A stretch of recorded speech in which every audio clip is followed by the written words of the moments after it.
the black community. Last night in the sweltering heat, a group of adults and teenagers went down to the Red River to barbecue and cool off. Suddenly, a 15-year-old boy waiting close to shore apparently slipped under the surface, where the river drops off to 28 feet deep. 6 teens raced into the river to try to rescue him. The boy was pushed to safety, but the others all drowned, including Maud Warner's 3 children.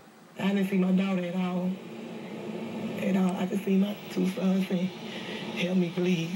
Warner and the other parents wanted desperately to help, but none of them knew how to swim either. You can imagine watching your child drowned and not being able to do anything. This tragedy exposes a grim statistic. The drowning rate for African-American children is more than 3 times that of white children.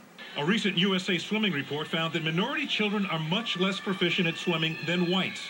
African-American adults and children cited several reasons: the cost of swimming lessons, a fear of water, almost a tradition among blacks who grew up with little access to pools, even a belief by some that swimming is something white people do, a legacy of segregation.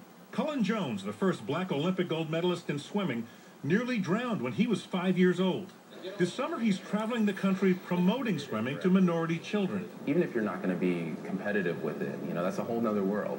Just get water safe. At 56, Wanda Butts is learning to swim for the first time.